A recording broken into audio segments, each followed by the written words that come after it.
Assalamualaikum and greetings to all.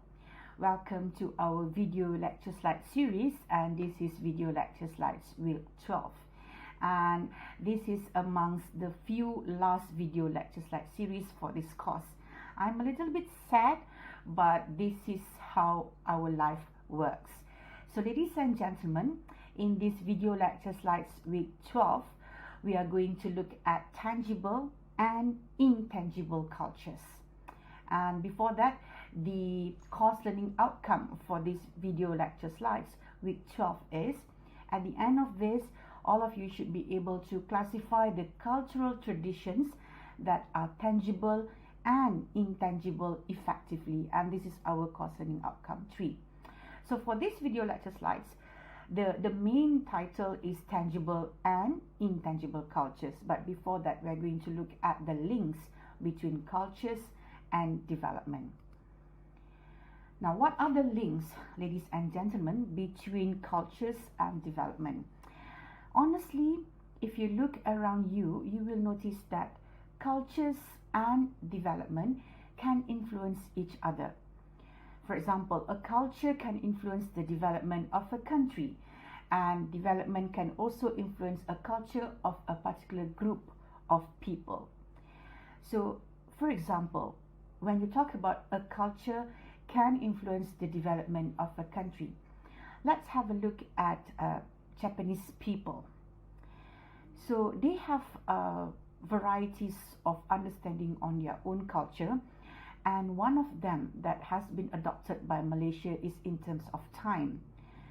If I'm not mistaken, in the 1980s, yes, 1980s, we have this campaign, Pandang ke Timur. The name of the campaign is Pandang ke Timur, and this Pandang ke Timur is actually to look at how the Japanese people work.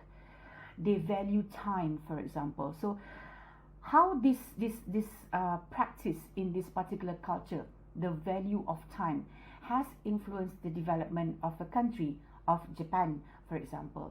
And you can see that the Japan, in terms of the economy, very effective and successful, because the workers, they value time, and time equals to gold, time equals to money for the Japanese culture. So that's how the culture can influence the development of Japan.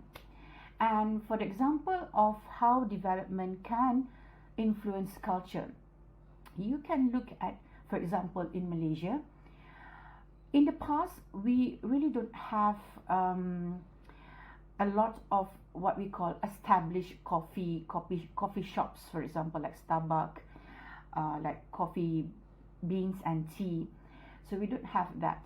But because of the economy and because of the dynamic of the society itself, the societal change, we have a lot of teenagers going to Starbucks, and it has become a new kind of coffee culture. They go to Starbucks, teenagers, they go to Starbucks not particularly for socializing, but for the fact that the image that they want to portray.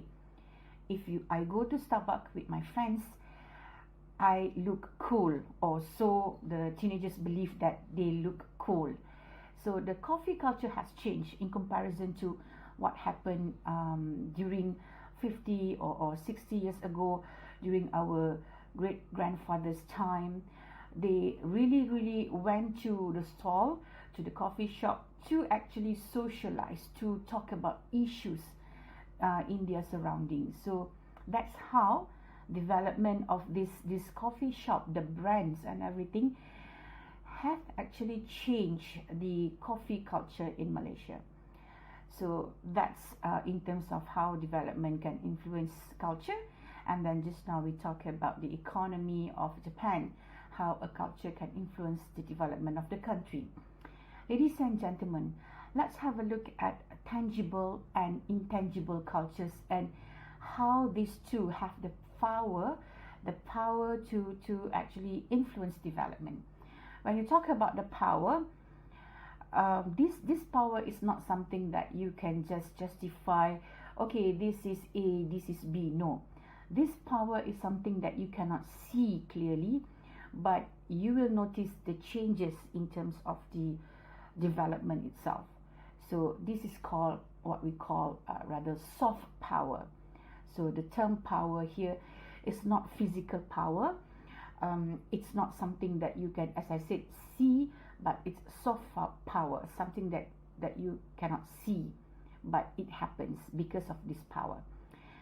Okay, what are tangible cultures? No, tangibles, the meaning of tangibles, something yet that you can touch. For example, your pen, your bag, your shoes, tables and chairs. Tangible, something that you can touch. There are two categories under tangible cultures.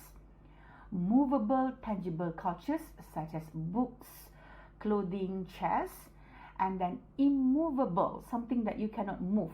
Immovable tangible cultures such as buildings or landmarks. For example, Tugu Negara. You cannot move Tugu Negara, but you can touch. You can actually touch it. And tangible cultures, ladies and gentlemen, give identity and mark a group of people. For example, if you are wearing cheongsam and you are very fair, you look like a Chinese person, so chances are you are a Chinese descendant. So that is identification of you as a person, or from which group that you belong to. So this is on tangible cultures, two categories, movable and immovable. And then we are going to look at intangible cultures. Now, intangible cultures, something that you cannot touch. You cannot touch intangible cultures. And these intangible cultures also give identity as well as mark a group of people. Examples of intangible cultures include practices, rituals, oral traditions, festive events. Now, to be more precise, let's look at Majlis Bersanding, for example, for Malay culture or for Indian culture. So that Majlis Bersanding, it is an event, it is a practice. You cannot touch, but you can see. Oh, this is the first thing that they do. Okay, this is the second thing. This is the whatever, and until the end of the event. So intangible cultures, ladies and gentlemen, you cannot touch, but you can see, you can observe, and you can feel.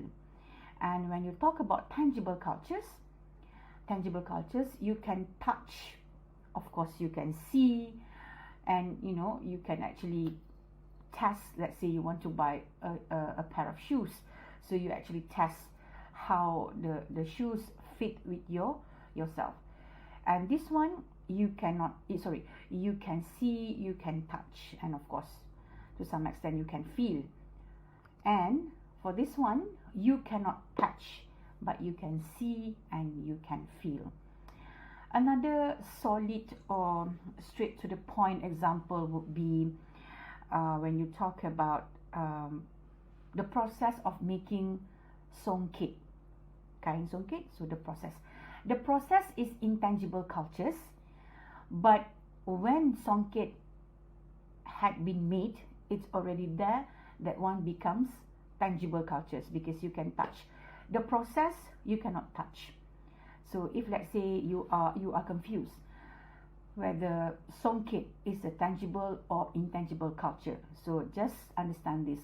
The process of making songket, intangible because you cannot touch, but the end product of that process, which is the songket itself, the ready-made songket, that one is tangible culture because you can touch.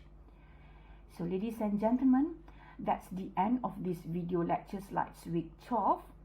And as usual, should you have any questions or if you're not clear of anything, please do not be shy. Please do not hesitate. Contact me personally or in group, or ask questions during our physical class. And with that, thank you very much. Assalamualaikum and greetings to all once again, and I will see you soon.